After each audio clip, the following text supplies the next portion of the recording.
దేవుని నామానికి వందనాలు. ఈ మొదటి దేవుని యొక్క సన్నిధిలో ఉపవాసంతో ప్రార్థనతో గడిపి తీరడానికి దేవుడు మనందరి జీవితంలో కల్పించిన గొప్ప భాగ్యదారిని బట్టి దేవుడికి స్తోత్రం. దేవుడు మనందరం కూడా సహాయం చేయగాక. ఈ మొదటి వేళ అనేక విషయాల కొరకు ప్రార్థన చేయడానికి, విజ్ఞాపన చేయడానికి దేవుని యొక్క సన్నిధిలో సమయం ఏర్పరచు తీరడానికి దేవుడు మీకు కృపనిచ్చారు, ఆయుష్ ఇచ్చారు, ఆరోగ్యం ఇచ్చారు. దాన్ని బట్టి నేను దేవుడికి శోధించి తీరుతున్నాను. అందరికీ భాగ్యం దొరికే ఒకటి కాదు, చాలా తక్కువ మందికి భాగ్యం దొరికింది. ఆ భాగ్యములో ఎన్నిక పొందిన వారిగా ఉండి తీరడానికి దేవుడు కృపావాత్సల్యం దయచేసినందుకు దేవుడికి వేలాది వందనాలు. గత కొన్ని రోజుల్లో నుంచి దేవుని వాక్య భాగంలో నుంచి మనం నేర్చుకున్న ఒక విషయం, దేవుడు సంఘాన్ని బలపరచడానికి అన్యులుగా ఉన్న కొందరిని దేవుడు ఎంచుకున్నట్టుగా దేవుని వాక్య లేఖనాల్లో చదివి తీరడానికి దేవుడు కృపావాత్సల్యం దయచేసినందుకు దేవునికి స్తోత్రం చెల్లిస్తున్నాడు. అందులో మనం ఎత్తులోని మనం చూడగలిగి తీరాం. ఎత్తులోని దేవుడు ఉపయోగించుకు తీరాడు. దేవుడి యొక్క పరిచర్యను విస్తారపరిచే ఒక ప్రణాళికలో ఒక ఉండి తీరడానికి దేవుడు ఎత్తులోని ఉపయోగించుకున్నాడు, నెబుకద్నెజర్ని ఉపయోగించారు. అదేవిధంగా అనేకులను దేవుడు ఉపయోగిస్తున్నారు. ఈ కాలంలో కూడా దేవుని యొక్క సంఘ నిర్మాణం కొరకు ఈ పగటి వేళ మనం దేవుని వాక్య లేఖనాల్లో నుంచి మనం చూద్దాం. రూతు గ్రంథములో రూతుని దేవుడు ఉపయోగించిన విధానం గురించి మనం చూద్దాం. రూతు గ్రంథం 1వ అధ్యాయం 16-17 వచనాలు మనం చదివినప్పుడు రూతు యొక్క ఎన్నిక గురించి, రూతు మోయాబు దేశస్తురాలైనా కూడా ఈ రూతుకు దేవుని యొక్క కుటుంబముతో, దేవుని యొక్క ఆలయముతో, దేవుని యొక్క స్వజనులతో ఆయనకి ఏ రీతి కలిగిన సంబంధం లేకపోయినా కూడా దేవుడు తనకేమిచ్చి తీరారు, సౌభాగ్యాన్ని ఇచ్చి తీరారు. దేవుని యొక్క సంఘంలో సంఘ బిడ్డగా ఉండి తీరడానికి. అందుకే రూతు గురించి బైబిల్ చెప్తున్న ఒక మాట మనం చూడగలిగి తీరితే, ఆమె తన స్వదేశాన్ని విడిచిపెట్టి ఏం చేసుకోగలిగింది, దేవుని యొక్క కుటుంబాన్ని అంగీకరించే ఒక చర్యలోకి మార్పు చెందడానికి తన మనసును సిద్ధపాటు చేతీరింది. చాలా దౌర్భాగ్యం ఏంటిదంటే దేవుని బిడ్డలకి లేని ఒక పద్ధతి ఏమిటి ఉన్నది, తన కుటుంబాన్ని. అందుకే ఇప్పుడు కూడా చాలా మంది దేవుని యొక్క బిడ్డలు వారి కుటుంబ సభ్యులను విడిచిపెట్టరు. ఆరాధన వదిలేస్తారు కానీ, ఆరాధనకి వెళ్ళకుండా ఉంటారు కానీ కుటుంబంతో ఉన్న అనుబంధం విడిచిపెట్టి తీరదు. దానివల్ల కలిగే శాపములు దేవుని యొక్క బిడ్డలకు ఇప్పుడు కూడా చాలా మందికి అర్థం కావట్లేదు. అందుకే రూతు నయోమికి విడిచిపెట్టి తీరడానికి బోల్డ్ అవకాశాలు ఉన్నా, బోల్డ్ పరిస్థితులున్నా అవి ఏం చేసుకు తీరింది, సంఘాన్ని అర్థం చేసుకుంది కాబట్టి, దేవుని అర్థం చేసుకుంది కాబట్టి విడిచిపెట్టుకు తీరడానికి మన మనసు కలగలేదు. వేదన కలిగిన మాట ఏంటిది అంటే, దేవుని యొక్క బిడ్డలు మాత్రం ఇలాంటి ఒక పద్ధతి లేదు. అందుకే ఆమె చెప్తున్న ఒక మాట, నన్ను విడిచిపోమని ఏం చేయొద్దు, ఆజ్ఞాపించొద్దు. ఈ రీతి కలిగిన ఒక మాట తన హృదయంలో నుంచి, రూతు హృదయంలో నుంచి రావడం జరిగింది. రూతు గ్రంథంలో చదివినప్పుడు మనం చూసి తీరొచ్చు. అందుకే ఆమెలో ఉన్న ఒక మంచితనం ఏంటిది అంటే, విడిచిపెట్టడానికి ఉన్న అవకాశాన్ని జతపరుచుకు తీరడానికి వాడుకు తీరింది. ఈ పగటి వేళ నీకు అడిగేది, నువ్వు దేవునికి సేవించేసి, నువ్వు దేవునికి ఆరాధన చేసి, నువ్వు నానా భాషలతో మాట్లాడి తీరి, నువ్వు పరిచర్యలు చేసి తీరి, దేనిని హత్తుకుంటున్నావు, దేనిని వదులుకు తీరుతున్నావు? సంఘాన్ని హత్తుకుంటున్నావా, కుటుంబాన్ని వదులుకు తీరుతున్నావా? కుటుంబాన్ని వదులు తీరుతున్నావా, సంఘాన్ని హత్తుకు తీరుతున్నావా? ఈ పగటి వేళ నీకు ఒక పరిశోధన వచ్చి తీరాలి. ఒకవేళ నువ్వు సంఘాన్ని విడిచిపెట్టి తీరి కుటుంబాన్ని హత్తుకు తీరితే రూతు దగ్గర నుంచి బుద్ధి నేర్చుకు తీరాలి. మోయాబీయులైన రూతుకు ఆత్మిక స్థితిగతి ఉంది, నీకున్న ఆత్మికత స్థితిగతికి ఒకసారి తారతమ్యం చేసి నువ్వు దానికన్నా దౌర్భాగ్యుడివి అన్నది ఏం చేసుకో తీరాలి, అర్థం చేసుకొని పశ్చాత్తాపడి దేవుని యొక్క సంఘానికి ప్రాధాన్యత ఇచ్చేటట్టు ఉండి తీరాలి. అలాగే రెండోదిగా వాక్యం చెప్తున్నట్టు మాట, ఆమె అన్య దేశస్తురాలైనా, అన్య కుటుంబానికి చెందినవైనా దేవుని యొక్క ఇంటిని నమ్మకత్వాన్ని చూపించుకోగలిగి తీరింది.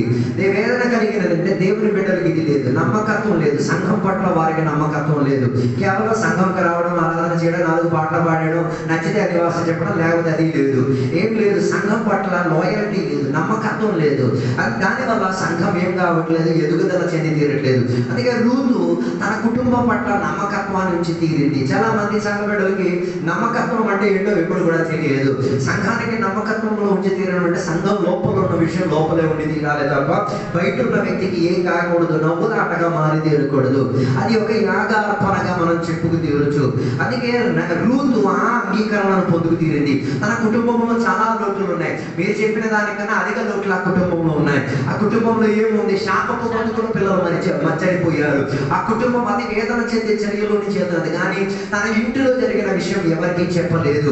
తన ఇంట్లో ఉన్న విషయాన్ని ఆమె ఏం చేసుకుని తీరని హృదయం లోపల దాచుకోగలిగి తీరింది. అందుకే చాలా మంది సంఘ బిడ్డల లోపల వచ్చేదే సంఘాన్ని అవమానపరచడానికి, సంఘం లోపల ఉన్న ఆ కుటుంబం లోపల ఉన్న నమ్మకత్వాన్ని పాడు చేయడానికి. అందుకే చాలా సంఘాలు పాడైపోవడానికి ఉన్న కారణం, కొన్ని సంఘ బిడ్డలే సంఘాలను ఏం చేసేది, పాడు చేసి తీరేది. ఈ పగటి వేళ నువ్వు నీ సంఘాన్ని పాడు చేసేటట్టు ఉంటున్నావా, లేకపోతే నీ సంఘం లోపల ఒక కుటుంబాన్ని నమ్మకత్వాన్ని ఉంచుకోగలిగి తీరుతున్నావా? ఒకసారి పరిశోధించుకు తీరాలి. ఒకవేళ నువ్వు సంఘం పాడు చేసేవాడివైతే ఈ పగటి వేళ అర్థం చేసుకో, రూతు దగ్గర నుంచి నువ్వు బుద్ధి నేర్చుకోవాలి. రూతు తన కుటుంబానికి ఏం చేసి తీరింది, నమ్మకత్వాన్ని ఉంచుకోగలిగి తీరింది. అందుకే ఆమె నమ్మకత్వాన్ని ఉంచుకు తీరడానికి ఉపయోగించిన మార్గం ఏంటో తెలుసా? యాగం. తనను తాను సమర్పించుకు తీరడానికి, తన కుటుంబాన్ని విడిచిపెట్టి తీరడానికి, తన తలంపులను విడిచిపెట్టి తీరడానికి, తనకున్న సిద్ధాంతములను విడిచిపెట్టి తీరడానికి, ఆ కుటుంబానికి ఏమై నమ్మకత్వముగా ఉండి తీరడానికి. దాని అర్థం రూతు ఎన్నుకున్న ఎన్నిక అనుకుంది, ఈ ఇంటికి శాపం ఉంది కదా, నేను ఈ శాపాన్ని మడిచి తీస్తా, ఈ శాపాన్ని నేను ఎరగొట్టి తీరుతా, ఈ శాపమిని ఈ వేదనని నేనేం చేసి తీరుతా, కావాలంటే నేను యాగమై తీరుతా. అందుకే చాలా మంది సంఘాలు పాడు చేయడానికి కారణం ఏంటిది అంటే వారు ఆ సంఘం పట్ల ఏమైతే యాగమై తీరడానికి అర్పణ లేదు. అందుకే కదా చాలా మంది స్వార్థపరుడుగా మారితీరేది. స్వార్థానికి ఒక ప్రత్యేకత ఏంటిది అంటే సొంత ఇష్టం, నా ఇష్టం నా కష్టం అన్నదే. కానీ రూతు ఏం చేసుకోలేదు, నా ఇష్టం నా కష్టం అని నేను ఎంచుకోలేదు. ఆమె యాగార్పణగా, తన నిర్ణయం యాగార్పణగా మారితీరింది, తన జీవితం యాగార్పణగా మారితీరింది. అందుకే ఆమె ఏం చేసింది తెలుసా? నేను ఈ ఇంటికి రావడం వలన, నేను ఈ ఇంట్లో నిలకడత్వం కలిగి ఉండడం వల్ల ఈ ఇంటికి ఉన్న శాపం మారి తీరుతుంది, ఈ ఇంట్లో ఉన్న వేదన మారి తీరుతుంది, ఈ ఇంట్లో లేని సంతాన భాగ్యానికి నేను కారణాకారుడై తీరుతాను, ఈ ఇంటికి ఉన్న పేరుకు అవమానం పడిన దానిని నేనైతే లేవనెత్తగలిగి తీరుతాను, ఈ ఇంటికి ఉన్న మారాన్న స్థితిగతికి నేను మధురంగా మార్చుకోగలిగాను. అలాంటి ఒక మనసు ఆమెకి కలిగి తీరింది. అందుకే ఆ ఇల్లు కట్టబడి తీరింది. అందుకే నేను చెప్పినవడానుకున్న ఉద్దేశం, నమ్మకత్వం ఉంటే మాత్రం సరిపోదు, యాగార్పణగా నీ జీవితం మారి తీరాలి. అందుకే సంఘ బిడ్డలకి ఏం చేయడానికి ఇష్టం లేదు, యాగార్పించడానికి ఇష్టం లేదు. అందుకే సంఘములో ఉన్న వేదనకు నేను ఒక పరిహారిని, నేను ఒక వైద్యాన్ని, నేను ఒక విడుదలకర్తని, నేను విమోచన ఇచ్చుకోగలిగిన వాడిని నమ్ముకోలేకపోతున్నారు కాబట్టి సంఘాలు పాడైపోతున్నాయి. అందుకే దేవుని యొక్క బిడ్డలు అర్థం చేసుకుని తీరాలి. నువ్వు నీ సంఘాన్ని పాడు చేసేటట్టుకున్నావా, నువ్వు నీ సంఘం యొక్క కట్టుబాటులను ఎరగొట్టేటట్టుకున్నావా? అలాగైతే నువ్వు శాప బతుకులో బతుకుతున్నావు. రూతులాగా నీ జీవితాన్ని ఎన్నికలో తీసుకో, రూతులాగా నీ ప్రవర్తనని ఏం చేసుకో, యాగర్పణగా మార్చుకు తీరడానికి ప్రయత్నం. నీవు వ్యక్తిపరంగా ఒక యాగ వస్తువు అయి తీరాలి. అందుకే రూతు ఎన్నికోవడం వలన ఏమి, నేను బలి వస్తువు అయిపోతా, నేను ఇంటికి వస్తాను సస్తా, నేను ఈ కుటుంబానికి నిలకడత్వం కలిగి ఉండి తీరా, నా ప్రాణం నేను అడ్డం పెట్టుకు తీరుతా. అందుకే చాలా మంది సంఘాన్ని అడ్డం పెట్టుకుని ఆశీర్వాదాలు పొందుతారు. పనులు కావాలి, విడుదలలు కావాలి, స్వస్థతలు కావాలి, అన్ని సంఘాన్ని దోచుకునే ప్రయత్నమే. నీకున్నది దొరికేసిన తర్వాత మళ్ళీ నీకేం లేదు, సంఘముతో ఏ రీతి కలిగిన అనుబంధం లేదు. దానివల్ల నువ్వు సంఘాన్ని దోచుకొని సంఘం ఎరగొట్టి తీరుతున్నావు. అందుకే రూతు దగ్గర నుంచి బుద్ధి నేర్చుకో. ఆమె సంఘాన్ని ఎరగొట్టుకోలే, కుటుంబాన్ని ఎరగొట్టుకోలే, కుటుంబాన్ని నిలబెట్టుకోగలిగి తీరింది. అందుకే నయోమికి చూపించేది ప్రేమ అంటే ఏంటిదో, విశ్వాసం అంటే ఏంటిదో, నిలకడత్వం అంటే ఏంటిదో, దైవ స్వభావం అంటే ఏంటిదో, దేవుని యొక్క లక్షణం ఏంటిదో ఆయన చేసింది. తన రూతు యొక్క అర్పణ ద్వారా యూతు తన దాన్ని అప్పగించడం వలన నేర్చుకోగలిగి తీరింది. ఈ పగటి నేను నీకు అడగడానుకున్న ప్రశ్న, నువ్వు సంఘానికి వచ్చి, నువ్వు సంఘములో సభ్యుడై, నువ్వు సంఘములో ఉండి సంఘానికి ఏం లాభం పొందింది, సంఘం ఎంత మాత్రం ప్రేమను అర్థం చేసుకుని తీరేది, సంఘం ఎంత మాత్రం విశ్వాసంలో నిలకడత్వం కలిగింది, సంఘానికి ఎన్నెన్ని విషయాలు నువ్వు విడుదలగా మారి తీరావు ఒక్కసారి పరిశోధించు. లేదు మారలేదంటే నువ్వు రూతు కాదు, రూతుకు బదులుగా ఉన్న ఇంకొక స్త్రీగా ఓర్పాగా మారి ఉన్నావు. ఒకే ఇంట్లో ఉన్న వాళ్ళే రూతు ఓర్పా, ఒకే ఇంటికి చెందిన వారే. కానీ రూతు మాత్రం యాగర్పణ తీరడానికి ప్రయత్నం చేసి తీరింది. ఈరోజు నువ్వు ఓర్పాగా మారి ఉన్నావు అంటే రూతుగా మారడానికి ప్రయత్నం చేసుకుని తీరుకో. అందుకే రూతు యొక్క ప్రయత్నం, రూతు ఏం చేసింది, తన స్వార్థాన్ని విడిచిపెట్టి తీరింది, కుటుంబానికి ఉన్న వేదనకు. అందుకే చాలా మందికి కష్టములో తోడివ్వడానికి ఇష్టం లేదు. అందుకే నేను ఎప్పుడు చెప్పే ఒక మాట, నీ కష్టంలో నీకు తోడివ్వలేని వాడికి భోజనం కూడా పెట్టుకోండి. నీ కష్టములో, నీ వేదనలో, నీ నొప్పిలో నీ తోడు లేనోడికి నువ్వు ఎన్ని గట్టి పెట్టినా తర్వాత వచ్చి పొడిచి చెప్పేస్తాడే తప్ప దానివల్ల ఏ రీతి కలిగిన లాభం ఉండి తీరదు. అందుకే దేవుడు శత్రువులను ప్రేమించండి అని చెప్పారు. నేను ప్రేమించొద్దని నేను చెప్పట్లేదు, కానీ నీ వేదన చెందిన శరీరంలో నీ తోడుకున్నవాడే యథార్థ స్నేహితుడు, యథార్థ విమోచనకర్త అన్నది అర్థం చేసుకుని తీరాలి. అందుకే రూతు చెప్తున్న కాబట్టి నేను నేనేం చేయను, విడిచిపెట్టే పద్ధతులు. ఈ పగటి వేళ నువ్వు నీ సంఘానికి మాట చెప్పగలిగి తీరుతున్నావా? నువ్వు నీ సేవకుడికి చెప్పగలిగితేవా నేను మిమ్మల్ని విడిచిపెట్టే ఒక స్థాయి ఉండదు. నాకు వివాహం జరగవచ్చు, నేను వేరే దేశానికి పనికి వెళ్ళవచ్చు, కానీ నేనేం చేయను, ఈ సంఘముతో ఉన్న కట్టుబాటుని నేనేం చేయను, విడిచిపెట్టేటట్టుగా ఉండి తీరను అన్న రీతిగా ఒక నిబంధన చేయగలిగి తీరుతావా? అందుకే రూతు చెప్తున్నా కాబట్టి నువ్వు ఎక్కడికి వెళ్తావు, నేను అక్కడికి వెళ్తాను. నీ దేవుడు నా దేవుడు, నీ ప్రజలు నా ప్రజలు.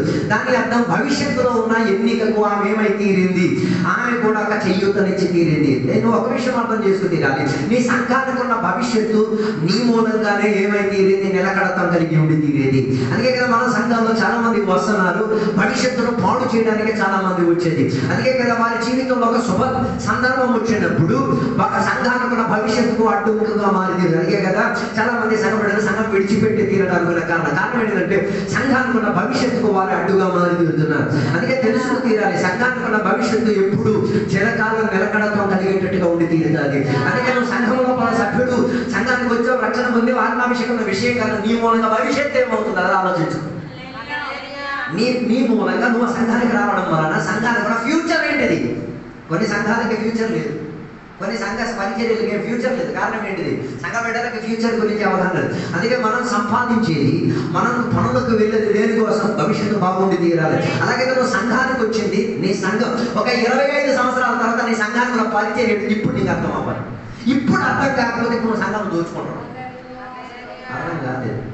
గత 25 సంవత్సరాల క్రితం ఈ ఊరిలోకి వచ్చి మొదటి ఆరాధన జరిపించిన సందర్భం మేము నలుగురమే ఉన్నది. చేపల పరిచయం రాళ్ళను కుప్పలు కూడా పెట్టేసి విశ్వాసానికి బదులుగా ఉంచి మేము ఆరాధనకు వచ్చినాడు.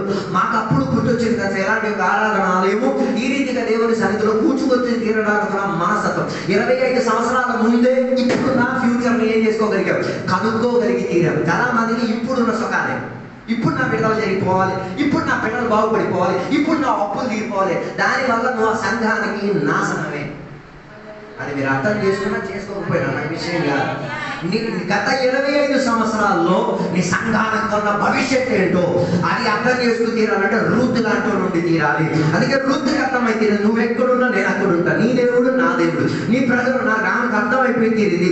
నా భవిష్యత్తు ఎక్కడే క్షేమకరంగా ఉండగలిగి తీరింది, నేను నిలకడగా కలిగి ఉండి తీరితే నా భవిష్యత్తు ఈ దేవుని సమాజంలోనే, ఈ ప్రజల మధ్యలోనే. అందుకే ఆమె క్లియర్ గా ఆత్మికంగా ఉన్న క్షేమాభివృద్ధిని ఆమె ప్రయాణం చేసింది, ప్రకటపరిచి తీరింది.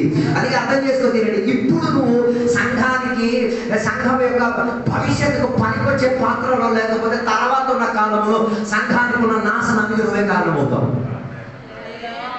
ఎవరికి చెప్పాలో అర్థం కావట్లేదు. అందుకే నేను చెప్పి రావడానికి చర్చికి వెళ్తున్నా, వెరీ గుడ్. ఆరాధన చేస్తున్నా, వెరీ గుడ్. దేవునికి మహిమపరుస్తున్నా, వెరీ గుడ్. సాక్ష్యాలు చెప్తున్నా, వెరీ గుడ్. నీ మూలంగా నెక్స్ట్ వచ్చే తరంలో ఏం లాభం వచ్చి తీరుతుంది? What is the benefit? ఏం లాభం వచ్చి తీరే దాని గురించి కొందరికి ఇప్పుడు అవ్వాలి. అందుకే ఇప్పుడు ఉన్నది కావాలి. అందుకే కదా శిష్యులు కూడా వేసే దగ్గరికి వచ్చారు, మేము మిమ్మల్ని వెంబడిస్తున్నాం, మాకేం లాభం దొరికి తీరేది?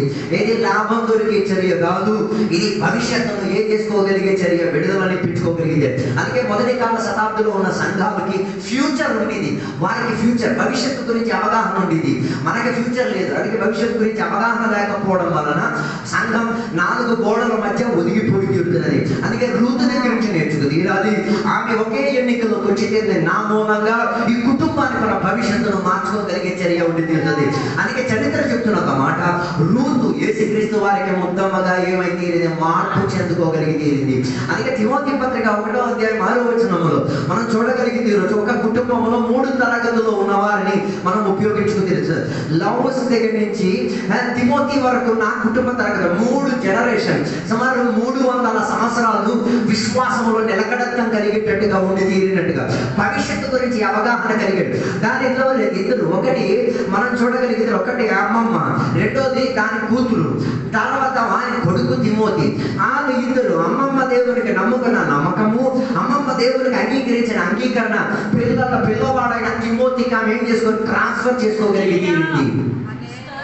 అలాగైతే అర్థం చేసుకుని తీరాలి. 300 సంవత్సరాలు మిగిల్చే లోపల ఒక కుటుంబం లోపల దేవునికి కనపరిచే చర్య కనబడింది. నీ ఫ్యామిలీ ఏమవుతుందో ఒకసారి ఆలోచించు.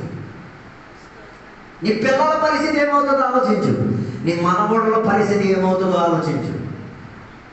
రూత్ ఆలోచించింది. రూత్కి అర్థమైతేంది, నీ ప్రజలు నా ప్రజలు అయ్యేసరికి నీ దేవుడు నా దేవుడు అయితే, నీవున్న చోట నా చోట అయితే, నీ ఆరాధన నా ఆరాధన అయితే, నా మూలంగా పుట్టబోయే పిల్లలు, నా మూలంగా భవిష్యత్ తరగతుల్లో రాబోయే వాళ్ళు ఈ దేవుని సమక్షంలో ఉండి తీరుతారు. ఆ ఎన్నిక ఈ రోజు తీసుకుంటేనే భవిష్యత్తు సుఖకరంగా ఉండేది. లేకపోతే రేపు నీ పిల్లలు కూడా ఏమవుతారు, తారుమారై తీరే స్థితిగతులకు వెళ్ళి తీరుతుంది. అదే నేను చెప్పినామనుకున్న ఉద్దేశం ఇదే, భవిష్యత్తును సంరక్షించుకోగలిగి తీరింది. మూడోదిగా బైబిల్ రూతు గురించి చెప్తున్న మాట, రూతు యొక్క జీవితం ఏమై తీరింది, దేవునికి సీరియస్ గా ఉడంబడికగా మారి తీరింది. అది ఆమె చెప్తున్న మాట, నువ్వు ఎక్కడ సస్తావు నేను ఎక్కడ సస్తాను. ఇది అందరు దేవుని బిడ్డలు చెప్పలేదు. బతికిన కాడ బతికేస్తారు, ఆరాధన చేసిన కాడ ఆరాధన చేసేస్తారు, కానీ హత్య కాడ నేను కూడా సస్తానని చెప్పే అతి తక్కువ మంది. అడిగే కదా చావు విషయం గురించి దేవుని బిడ్డలు భయపడేది. కానీ రూతుకి ఏం లేదు, ఆ విషయంలో కూడా భయం లేదు, చావు విషయంలో కూడా భయం లేదు. కారణం జీవించినప్పుడు నేను మంచి భవిష్యత్తును ఇవ్వగలిగి తీరితే సస్తే కూడా నీకు తోడుగా ఉండి నీ నమ్మకత్వానికి తగ్గట్టుగా ఏం చేస్తాను, మరణించి తీరుతాడు. ఈ సంఘానికి భాగ్యం చెందిన సంఘ పెద్దలు ఉన్నారు. మంచి మంచి సంఘ పెద్దలు దేవుడు. ఇప్పుడున్న సంఘ పెద్దల విషయం గురించి అసలు చెప్పక్కర్లేదు. తొలి ఉన్న సంఘ పెద్దలు మన చాలా మంచి సంఘ పెద్దలు. వారు కొన్ని నిర్ణయాలు తీసుకుంటే ఆ నిర్ణయం మీద ఏమై ఉండేది, నిలకడత్వం కలిగి తీరేది. అందుకే మన సంఘంలో తొలి కాలంలో చాలా మంచి సంఘ పెద్దలు ఉండేవారు. వారు తీసుకుంటే ఒక నిర్ణయమే. ఆ నిర్ణయానికి ఏ రీతి కలిగిన మార్పు లేదు. అందుకే ఒకసారి సంఘంలో ఆహారం కొరకు డబ్బులను ఏర్పాటు చేశారు. 20,000 రూపాయల వరకు ఏం చేసింది, సిద్ధమై తీరింది. సంఘంలో ఉన్న సంఘ పెద్దలు, అయ్యా ఈ సంవత్సరం మనకి ఆహారం వద్దు, ఎవరైనా వేతన పడుతున్న దేవుని యొక్క సేవకులు ఉన్నారు కదా, వాళ్ళకి 20,000 రూపాయలు ఇచ్చేద్దాం. ఇదే ఫ్యూచర్ గురించి ఆలోచన కలిగిన సంఘ పెద్దలు. వారికి ఆలోచన ఎందుకు, రోజు మనం తినేదే. ఈ రోజుల్లో సంఘ పెద్దల విషయం మనం చెప్పక్కర్లేదు. తినే దాంట్లో కూడా ఎలా ఉన్నారో వేరే చూసుకుని తీరొచ్చు. కారణం ఏంటిది, బతకడాలనుకున్న చోట్ల బతికేస్తారు, కానీ చావాల్సిన చోట్ల చావడానికి ఎవరు రాలేరు. ఏసయ్య నీకు బదులుగా చావగలిగి తీరుతావు, నువ్వు ఏసయ్య కొరకు చావగలిగి తీరుతావా?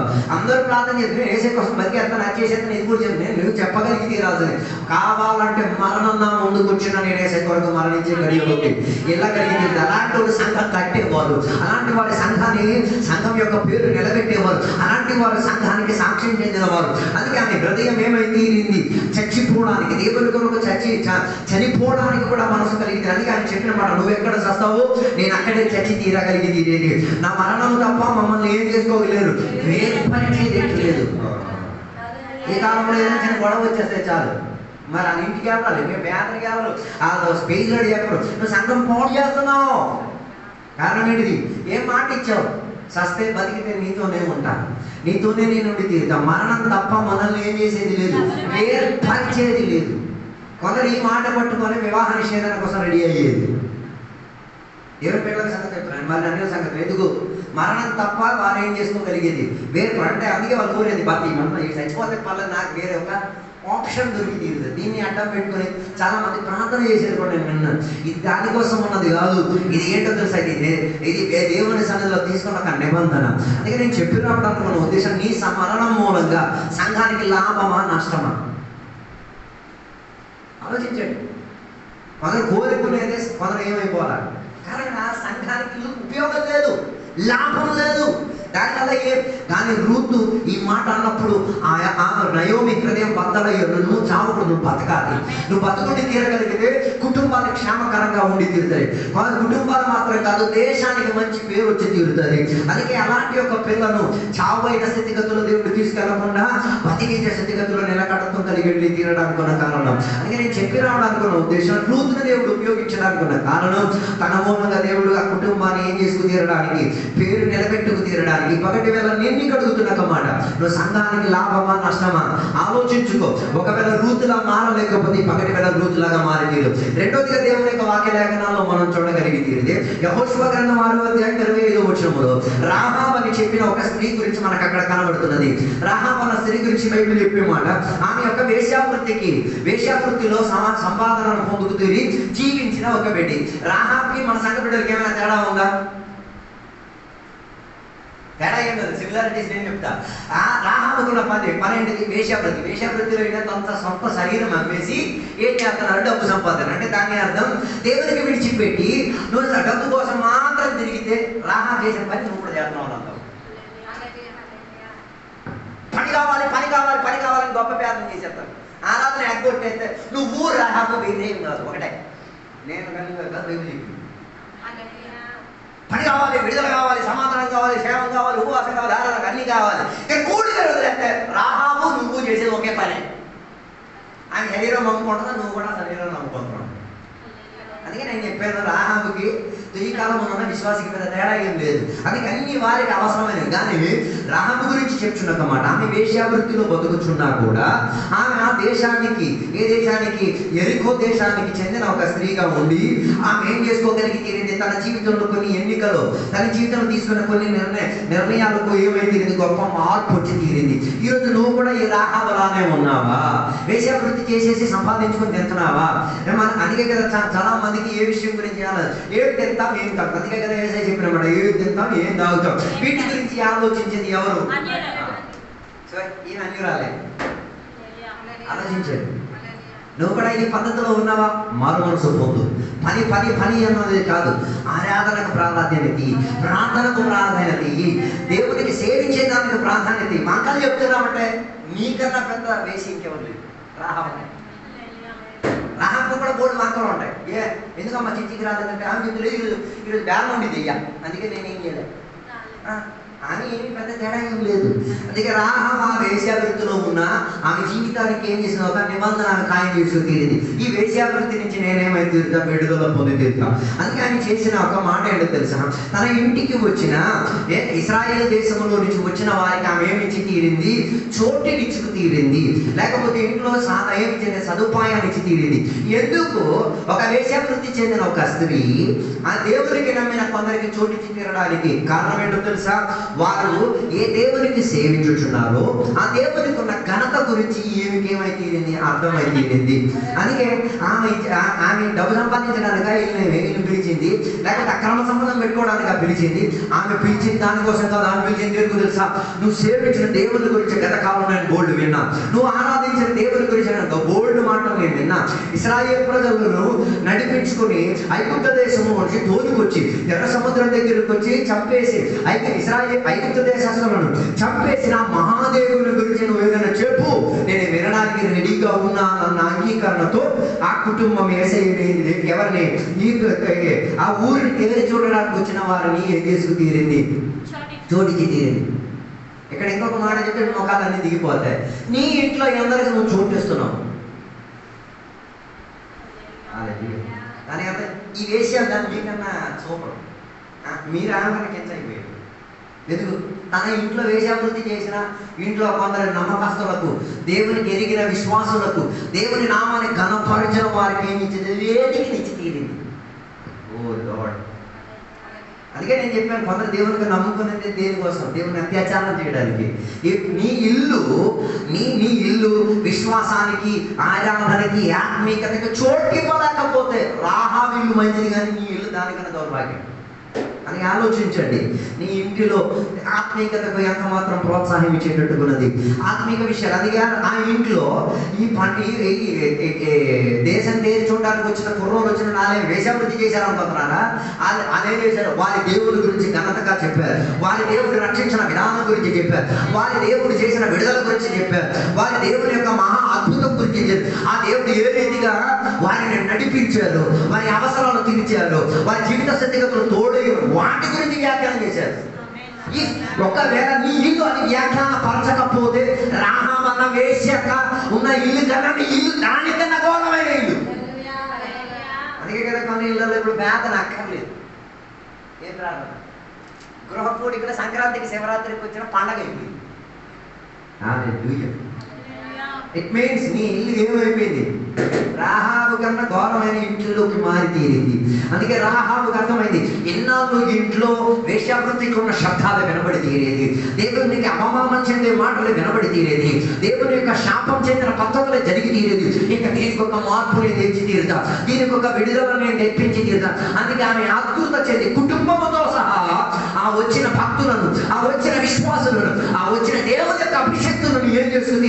అయ్యా, మీకున్న దేవుని గురించి నాకు చెప్పండి, మీకున్న దేవుని యొక్క ఘనత గురించి నాకు వ్యాఖ్యానం చేయండి. మీ ఇల్లు ఈ రీతి కలిగిన వ్యాఖ్యానం ఇవ్వలేకపోతే మీ ఇల్లు ఎట్లాంటి ఇల్లు మీరు వివేచించండి.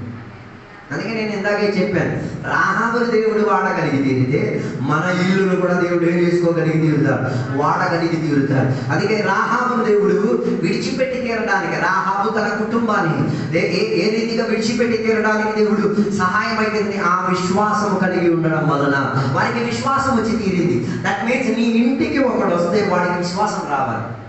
కొందరింటికి కొందరు ఎవరు ఎందుకు ఎవరు దేర్ ఇస్ నథింగ్ ఫ్రీ. విశ్వాసానికి సంబంధించిన ఏం లేదు. కొన్ని ఇంటికి వెళ్తే గంటలు గంటలు కూర్చొని మాట్లాడతారు, ఒక పాట పాడదు, ఒక విశ్వాసం చెందిన మాట ఉండదు. దాని అర్థం నీ ఇల్లే ఇల్లు నువ్వే ఊహించుకో. కానీ అదే రాహాబు ఇంటికి వెళ్ళారు అనుకోండి, తొలి ఉంటే వేషావృత్తికి ఉన్న శబ్దాలు వినబడుతుంది, కానీ ఇప్పుడు ఆ ఇంటికి వెళ్తే విశ్వాసం గురించి. అందుకే ఆమెకి చెప్పినట్ల ఏమి ఒక ఎరుపు తాడున్న ఏం చేసుకో, కిటికీ ఇక్కడ పెట్టుకో, ఆ ఎరుపు తాడుని చూసేటప్పుడు అలా ఈమె చెప్పడానికి వాక్యం ఉంది. ఆమె చెప్పితే అనుకున్న వాక్య భాగం ఏంటో తెలుసా? ఇలాగే కల్వరి సిలువ పైన ఒకడు వేలాడబోతున్నాడు, ఆయన మూలంగానే నాకు పాపం నుంచి విముక్తి వచ్చి తీరేది. If your house, నీ ఇల్లు యేసయ్య గురించి సాక్ష్యం చెప్పకపోతే దాని అర్థం నీ ఇల్లు వేశ్యావృత్తి కన్నా హీన స్థాయిలో ఉందని అర్థం. అందుకే కొన్ని ఇళ్లలో దేవుని పాటలు ఉండవు, దేవుని ఆరాధన ఉండదు, దేవుని యొక్క ప్రజలకు ఆహ్వానం ఉండదు, దేవుని యొక్క ప్రజలకి అన్నపానాలు ఇచ్చే చోటు ఉండదు, దేవుని యొక్క సేవకులకు నిద్రపోవడానికి చోటు ఉండదు. దాని అర్థం నువ్వు అన్నింటిలో సుఖపడుతున్నావు. ఎవరిగా? రాహాబు. కానీ రాహాబా ఎన్నికను ఏం చేసుకుంది? వదిలేసుకుని తీరింది. ఆమె ఏం చేసుకుంది తెలుసా? ఇశ్రాయేలీయుల దేవుడు నా దేవుడు, ఇశ్రాయేలీయుల రక్షణ నా రక్షణ, ఇశ్రాయేలీయుల ఒక కనాన దేశం నా కనాన దేశం, ఇశ్రాయేల్ దేశంలో ఉన్న కట్టుబాటు నాకున్న కట్టుబాటు, నా ఇంటిలో కూడా ఇదే ఏమై తీరాలి, వినబడి తీరాలి అన్న నిర్ణయం ఆమె చేసుకోగలిగి తీరింది. ఈరోజు నేను ఇక్కడికి, హౌ ఈస్ యువర్ హౌస్? నీ ఇల్లు ఎలా ఉంది? గొప్ప పాటలు, గొప్ప ఆరాధన, గొప్ప నివాసలే. How is your house? ఆలోచించండి.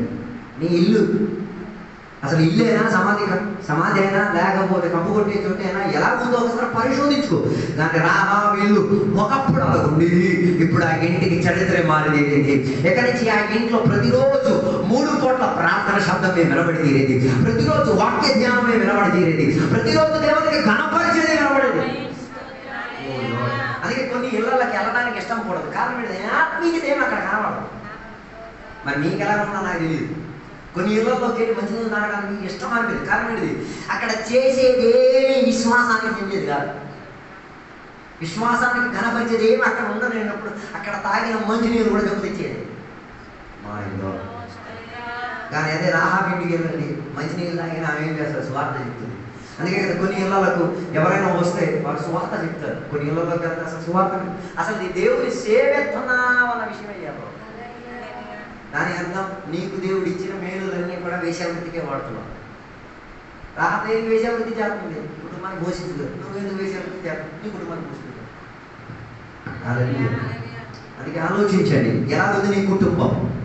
అందుకే దేవుని యొక్క మాట చెప్తున్నది, కుటుంబాన్ని కట్టుకు తీరడానికి దేవుని యొక్క బిడ్డలు ప్రయత్నం చేసుకు తీరాలి. అలాగా రాహాబు ఇశ్రాయేలీయుల సమావేశంలో ఏకమై తీరింది. దానికి ఆమె కుటుంబాన్ని వదిలింది, తన వ్యవస్థని వదిలింది, తన పనిని, తన వృత్తిని వదిలేసింది. కొందరు దేవుడికి నమ్ముకున్నారు, నిత్యం ఏ వృత్తి చేసినా తినడమే. గంజాయి వ్యాపారం చేసైనా దేవునికి శాస్త్రం చెప్పారు. హలో, దేవుని బిడ్డలు అడుక్కోగలుగుతారా? అడుక్కొని తినడానికి ఏం ప్రాబ్లం లేదు. హలో, సంపాదించి తినమన్నారు. బైబిల్ చెప్తున్నది నీ సొంత కృషి ద్వారా నీవేం చేయాలి? అడుక్కు తింటే ఎలాగైనా బతికేస్తాం. కారణం ఏంటిది? దాంట్లో ఎవడి కష్టం అక్కర్లేదు. ఈ ఆప్షన్ కాకపోతే ఆ ఆప్షన్. మానవ సిద్ధాంతం కొన్ని వృత్తులకు ఏం బాయ్ చెప్పాలి. దేవునికి నమ్మిన తర్వాత మళ్ళీ మనం ఏం చేయలేము, అడుక్కొని బతుకు తినలేము. దాని అర్థం నువ్వు అలా అడుక్కు బతుకు తింటే నీ విశ్వాసం ఏ రీతి కలిగిన విశ్వాసం పరిశోధించండి. అందుకే కదా యేసయ్య ఒక పక్షవాతం చెందిన ఒకటిని దేవుడు స్వస్థపరిచిన తర్వాత ఆయనకి చెప్తున్న ఒక మాట, ఆయనకి దేవుడు చెప్తున్న ఒక మాట, నీవు నీ ఇంటికి ఏం చేయి? బైబిల్ ఎందుకు ఇంటికి వెళ్ళమని చెప్పారు. మళ్ళీ వీటిని వదిలేసాం అనుకోండి, ఇటు మళ్ళీ అదే పనికి వెళ్ళిపోయి అడుగు తిని బతకడానికి ప్రయత్నం చేస్తాడు. అందుకే నేను చెప్పి రావడం అనుకున్నాను, అడుగు తినడం కాదు, పని చేసి బతికి తినాలి. అందుకే బైబిల్ ఇచ్చున్నాక మాట సేవా పరిచర్య చేసిన వాళ్ళు సేవా పరిచర్య మూలంగా ఏం చేయాలి? బతకాలి. దాని కారణం ఒకడు వాక్యం బోధిస్తున్నాడంటే ఆయన వాక్య పరిచర్య చేసి వాక్యం విన్న వాళ్ళే వాక్యం చెప్పిన వాడిని ఏం చేయాలి? పోషించి తీరాలి. అదే ఆయనకి సంపాదన ఎక్కువ అయితే మీరు కానీ కుదిపోకూడదు. ఆయన పంచుతున్నా, ఆయనకి మీరు ఇస్తున్నారు, ఆయన తింటున్నారు. హల్లెలూయా. అంతే తప్ప దానిని తిరిగిగా ఆలోచించకూడదు. ఆయనకి ఆయన చేద్దామా, అలాగే నువ్వు కూడా పని వద్దు, నువ్వు కూడా మంచిది చెయ్యి, నువ్వు కూడా తిను, తర్వాత మాట్లాడు. అందుకే చాలా మంది బెగ్గింగ్ మొదలట్లేదు, అడుక్కునే వ్యాపారం మొదలట్లేదు. నేను అడుక్కున్న విషయం గురించి చెప్తున్నదంటే ఈ అప్పులు తీసుకోవడం, అప్పులతో బతికే విషయం, దాన్ని అడుక్కోవడమే అనేది. కారణం ఏంటిది? దేవునికి ఆధారం చేసుకొని దేవుని అడ్డం పెట్టేసుకోమని ప్రార్థన ఒకటి. దేవుడు ఆడికి తెలియాలి కదప అండి, ఏం కాదండి, అడుక్కోవడం. That's not. అందుకే నేను చెప్పే కొన్ని వృత్తిని ఏం చేయగలిగి తీరాలి, వదులుకోగలిగా. కొందరికి తెలియదు ఏ వృత్తి. మా అమ్మ వాళ్ళ కుటుంబం అభిమానం చెందిన కుటుంబం. కారణం తెలుసా? మా కుటుంబంలో ఉన్న వాళ్ళ వృత్తి, మా నాది కాదు, మా అమ్మ అది కాదు, మా అమ్మ అన్నయ్య వాళ్ళ వృత్తి. ఆయన ఏం చేసేవాడు తెలుసా? ఫోటో ఫ్రేమ్లు చేసేవాడు. ఫోటో ఫ్రేమ్లు చేసి బతికినాం. ఆయన ఒక రోజు అలా ఫోటో ఫ్రేమ్ చేస్తున్నప్పుడు దేవుడి యొక్క ఆత్మ ఆయనతో మాట్లాడారు. ఒరే, నువ్వు నన్ను సేవిస్తున్నావు, నన్ను ఆరాధన చేస్తున్నావు, నా గురించి సాక్ష్యాలు చెప్తున్నావు, నా గురించి భాషలో మాట్లాడుతున్నావు, నాతో సహవాసం చేస్తున్నావు, నీ చేతి పని ఏం పని రా అని ఆ రోజు ఆ ఫ్రేమ్ అక్కడ వదిలేశాడు. కారణం ఏంటిది? ఆ ఫ్రేమ్ ద్వారా ఆయన అన్ని దేవతలను, అన్ని ఫోటోలు, అన్ని పద్ధతులు అన్నింటినీ కూడా ఏం చేసేవాడు? క్రాఫింగ్ చేసి అమ్మేసేవాడు. దానికి అర్థమైతే ఇది దానికి ఆ పని మానేశాడు. కొందరికి దేవుడు కాదు, దురాత్మ కూడా వచ్చి మాట్లాడు. హల్లెలూయా. దట్ మీన్స్ రాహాబ్ చేసిన సేవింగ్ పని మనం కూడా కంటిన్యూ చేసేది. ఇట్ మీన్స్ నీ ప్రొఫెషన్కి కొద్దిగా చేంజ్ రావాలి. ఏసైని ఎరిగిన తర్వాత నువ్వు చేసే వృత్తికి. తొలి ఇల్లు తుడిచే ఒక ఆమె ఉల్లి తుడిచి ఏం చేసేది? మూలకి దాచిపెట్టేది. ఆ మూల ఈ మూల. తర్వాత సంక్రాంతికి శివరాత్రికి మూలన్నీ కడిగేసేది, ఓల్డ్ దంపులు తినేసేది. ఏమి దేవుని గుణం. దేవుని దగ్గరికి వచ్చింది. దేవుని దగ్గరికి వచ్చినప్పుడు ఆమెకు అర్థమైంది, ఈ మూలంలో తుప్పు ఉంచడం కాదు, అన్నింటినీ నేను ఏం చేయాలి. అందుకే తొలి 10 నిమిషాల పని అయిపోయేది. ఇప్పుడు గంట అయినా పని ఏం చేయట్లేదు, ఫినిష్ అవ్వట్లేదు. కారణం ఏంటిది? ఇంకెక్కడ తొక్కు కనబడితే మనసు ఏం చెప్తారు? క్లీన్ చేయి. మనకు హడావిడి ఒకడికి బట్టలు ఉతకరా అని చెప్పారు, చేసాడు. కట్టుకురా, బట్టలు ఉతకమన్నారే కానీ ఎలా ఉతకమని నేను చెప్పలేదు కదా. హలో, ఎంత మాత్రం నీ హృదయాన్ని ఆ పని కొనిపిస్తున్నావు? ఏసై చెప్పారు, బుద్ధికాంతంకి వెళ్ళి అందరికీ ఏంటి సువార్త. ఎంత ఇన్వాల్వ్మెంట్తో మాట చేసి, ఎంత మాత్రం ఆ మాటకి పూర్తి మనసు పెట్టేది. ఒక మనిషి దగ్గరికి సువార్త చెప్పడానికి ఫుల్ మనసు పెట్టేసుకుని మనమే దేవుడు చెప్పాడు కదా ఏదో చెయ్యాలి. హలో, బైబిల్ చెప్పిన కవిత గురించి బైబిల్ చెప్పినమాట. ఆమె తన ఇంట్లో ఏం చేసేది? బట్టలు కుట్టేది. తొలి దేవునికి ఎరగక ముందు ఆమె ఏం చేసేది? బట్టలు కుట్టేది. కానీ ఆమె ఇంట్లో బట్టలు కుట్టి దేవునికి ఎరిగిన తర్వాత ఆమె ప్రొఫెషనల్ మార్పు వచ్చింది. ఇక తన బట్టలన్నీ కూడా ఎవరి కొరకు? దీనులకు, దరిద్రులకు, దేవుని యొక్క సేవకులకు, దేవుని యొక్క అభిషక్తులకు వాడిగా మారిపోయింది. నేను విన్నమాట, ఈ మధ్య ఎక్కడో ఒక సంఘం కట్టారు. సంఘపెట్టాలకి చెప్పారమ్మా, సంఘం ఏం చేయాలి? కట్టాలి. ఆ సంఘం పెట్టాలన్నా సరే మేము కట్టేస్తాం. కట్టేసిన తర్వాత అంతా అయిపోయిన తర్వాత ఇనాగరేషన్కి వచ్చిన 2 రోజుల ముందు సంఘపెట్టాలందరికి వచ్చి ఒక లిస్ట్ పాస్ గారు ఇచ్చారు. పాస్ గారు షాప్ అయిపోయింది. ఆ లిస్టులో ఎవడెవడు అంత పని చేసిన దానికి ఉన్న డబ్బులు రాసి పెట్టారు. పాస్ గారు ఇనాగరేషన్ ఆపేసి వడ్డీ వ్యాపారం వస్తున్న దగ్గరికి వెళ్ళి వసూలీ చేసుకుని ఆయనకి ఇచ్చేసి ఇనాగరేషన్ చేశారు. నేను చెప్పేది ఆంధ్రలో జరిగిన సంఘటన. ఎందుకు? పని చేసే ముందు ఇవేం సంఘటనలు ఏం చెప్పలేదు. మేము పని చేస్తాం, మాకేం కావాలి. ఇప్పుడు నేను అది కాదు ఆశ్చర్య, నాకు వేదన కలిగేది. ఇలా చర్చిలో ఎలా ఆరాధన చేస్తారు? హలో, డబ్బులు పుచ్చుకోవద్దని నేను చెప్పను, అడగవద్దని నేను చెప్పను. కానీ ఏముండి తీరాలి? నీ మనసాక్షి వాటి పైన ఏమై ఉండి తీరాలి? నిజాయితీ చెందేటట్టు ఉండి తీరాలి. అందుకే నేను చెప్పొచ్చిన మాట, రాహాబు వేషాభివృద్ధి చేసేది. ఆ రోజు యేసయ్యను ఎరిగిన రోజు ఏం విడిచిపెట్టింది? ఆ వృత్తే వదిలేసింది. కారణం ఏంటి? దేవునికి గణపరిచే వృత్తి కాదు. దౌర్భాగ్యం ఏంటో తెలుసా, చాలా మందికి తెలియదు రక్షణ పొందిన ఏ పని చెయ్యాలో ఏ పని చేయకూడదు తెలియదు. అలాగే జరిగిన సంఘటన, ఒక విశ్వాసి కిరాణా షాప్ పెట్టి పాస్టర్ గారు పిలిపించారు. పాస్టర్ గారికి పిలిపించాను, పాస్టర్ గారు కిరాణా షాప్ పెట్టాలనుకుంటున్నాను, ఇలాగ అన్ని సామాన్లు తీసుకెళ్ళి. పాస్టర్ గారు అన్నారు, శనివారం రోజు ఇనాగ్రేషన్ కదా, శుక్రవారం నేను వచ్చి నేనేం చేస్తాను, పరిశోధిస్తాను. ఈ మనసుని మమ్మల్ని పరిశోధిస్తారు కదా. మాస్టర్ గారు వచ్చేసి మొత్తం చెక్ చేసిన తర్వాత దేవుని వాక్య వ్యతిరేకత ఉన్న లిస్ట్ సామాన్లు మొత్తం ఒక సైడ్ పెట్టింది. అప్పుడు ఆ విశ్వాసకి, అయ్యా నేను అమ్మడానికి కిరాణా షాపు పెట్టిందే ఈ సామాన్ కోసం. మాస్టర్ గారు అడిగారు, మరి నువ్వు ఎలా వేసే దేవుడు అని చెప్పేది? అప్పుడు ఆ మంది, అయ్యా ఈ ఏరియాలో ఉన్న వాళ్ళందరూ గుడాకో, పాన్ పరాకు, పాన్ మసాలా, తర్వాత ఏంటిది సొట్ట, బీడి, సిగరెట్ ఇలాంటివన్నీ తీసుకుంటారు. నువ్వు ఇది అమ్మేటప్పుడు ఏం సందేశం చెప్తున్నావు? ఇది ఇచ్చి ఏసే దేవుడు తాగి చచ్చిపోయామ్మా. చివరికి ఏం చేసినా తెలుసా, శుక్రవారం రాత్రి ఆ సంఘానికి కట్టుబడి ఎరగొడేసింది. పాస్టర్ గారు ఇంకా మీ చర్చికి మేము రాము, వేరే పాస్టర్లు ఉన్నాయో లేదో మేము వెతుకుతాం. శనివారం రోజు వేరే పాస్టర్ని పిలిపించి ఇనాగ్రేషన్ చేసి ఆ పాస్టర్కి ఇదేం ప్రాబ్లం లేదు. అందుకే కొందరికి ఇప్పుడు కూడా తెలియదు which profession is good for our faith. మన విశ్వాసానికి తగిలి ఉన్న వృత్తి ఏంటో ఇప్పుడు కూడా కొందరికి ఏంటి.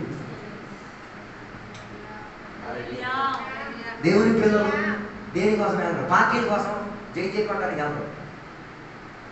కారణం ఏంటి?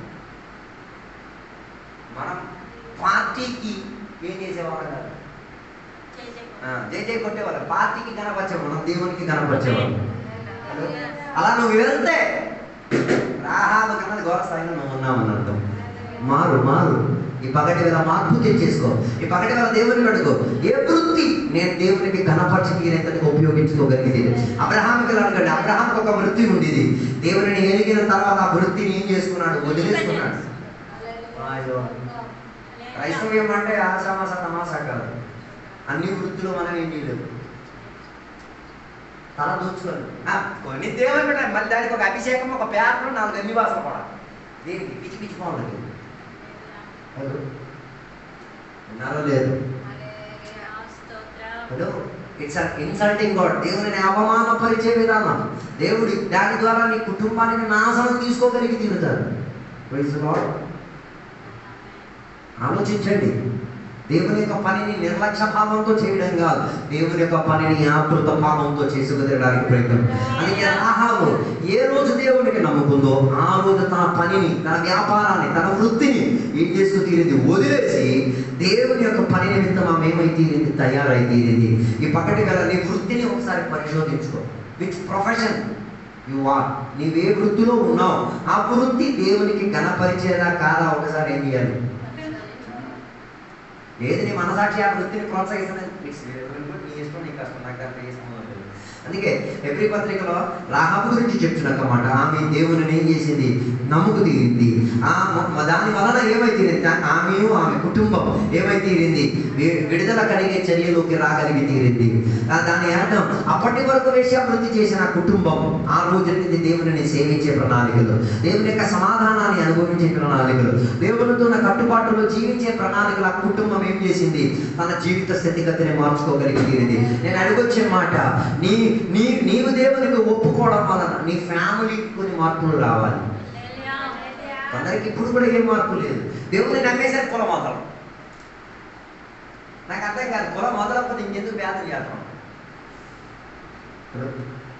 నువ్వు కులం వదలాలి లేకపోతే ఎందుకు ప్రార్థన చేస్తున్నావు? కులం వదలలేకపోతే ఎందుకు నువ్వు రక్షణ పొందావు? కులం వదలలేకపోతే వివాహం గురించి బోల్డ్ ప్రార్థన. వీడి నెత్తి లోపల ఏది ఉంది?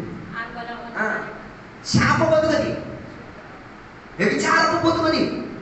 కారణం ఏంటిది? బైబిల్ దానికి ఏం చేయలేదు. నేను రక్షణ పొంది, మారు మనసు పొంది, నీళ్ళలో మునిగి బాప్తిసం పొంది అన్య భాషలు మాట్లాడే దేవుని బిడ్డల గురించి చెప్తాను. నాకు అన్నిటి విషయంతో ఏ పట్టింపు లేదు. వాళ్ళకి కులం ఉంది, వ్యవస్థ ఉంది, వాళ్ళకి ధర్మ గ్రంథాలు ఉన్నాయి, అది వాళ్ళ ఇష్టం. నాకు ఆ విషయం నేను చెప్పేది, దేవునికి నమ్ముకున్న వాడు ఏం చేయలేడు. కుల వ్యవస్థని అర్థం పెట్టుకోలేదు. కొందరు ఇప్పుడు కూడా ఏం వదలరు, కులస్తులు కుటుంబస్తులు వదలరు. రాహాబ్కి వెళ్ళి అడగండి, ఆమె చెప్తుంది కులం అంటే ఏంటో, కుటుంబం అంటే ఏంటో ఆమె చెప్తుంది. మీరు ఎవరు పాఠాలు ఎవరు స్కూల్కి వెళ్ళాలి? రాహాం అన్న వేశ్య గారి స్కూల్లోకి వెళ్ళి నేర్చుకు తీరాలి. అందుకే దేవుడు రాహాం అన్న వేశ్యని బైబిల్లో రాయించుకొని వచ్చి తీరడానికి కూడా కారణం. నేర్చుకో. ఆమె చేసిన పద్ధతిని, వృత్తిని వదిలేసింది, కుటుంబాన్ని వదిలేసింది, కట్టుబాటును వదిలేసింది, దేశాన్ని వదిలేసింది, సమావేశాన్ని వదిలి తీరింది. ఏమి ఎవరితో? ఇశ్రాయేలీయుల సమావేశంలో ఆమె కూడా ఏమై తీరింది? ఎన్నికను పొందుకోగలిగి తీరింది. అందుకే యేసయ్య కుటుంబ తరగతుల్లో కూడా రాహాబ్ యొక్క పేరు రాగలిగి తీరింది. హల్లెలూయా. దాని అర్థం నువ్వు దేవుని కొరకు తీసుకుంటున్న తీర్మానం, నువ్వు దేవుని కొరకు మార్పిన వృత్తి, నువ్వు దేవుని కొరకు మార్పిన కుటుంబ తరగతి నీ భవిష్యత్తుకు ఏమై తీరొచ్చు? విడుదల ఇచ్చే విధానంగా మారి తీరొచ్చు. ఇద్దరు గురించి నేను చెప్పాను. ఒకటి రూతు గురించి చెప్పాను, రెండోది రాహాబు గురించి చెప్పాను. ఇరువురు కూడా వారి జీవిత స్థితిగతుల్లో ఏం చేసుకున్నారు? మార్పును తెచ్చుకున్నారు. మూడోదిగా నినవే పట్టణస్తులు. యోనా గ్రంథం 3వ అధ్యాయం 3వ వచనం నుంచి కిందకి చదవగలిగితే, నినవే పట్టణస్తులు కూడా ఒకనాడు ఏం చేసుకునేవారు? అన్యాయాలు, అత్యాచారాలు, ఏ రీతి కలిగిన దేవునికి వ్యతిరేకంగా జీవించాలో అన్ని రీతిగా చేసుకొని తిరిగేవారు. కానీ ఒక్క సందేశం వినేసరికి నినవే పట్టణస్తులకు ఏమొచ్చి తీరింది? పశ్చాత్తాపం వచ్చి తీరింది. మై గాడ్, ఇన్ని వాక్యాలు వింటున్నాం, ఎన్నిసార్లు మీకు పశ్చాత్తాపం వచ్చింది?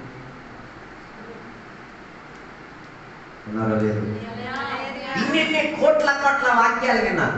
నినవే పట్టణస్తులు ఒక్క సందేశమే విన్నారు. వెంటనే వారు ఏం చేసుకున్నారు? గోలి పట్ట ధరించుకున్నారు. ఆహారం పానీయాన్ని నిషేధించుకు తీరి ఉపవాసంలోకి బయలుదేరి తీరారు. ఉపవాసం చేయడం మాత్రం కాదు, పశువులతో కూడా వాళ్ళు ఏం చేశారు?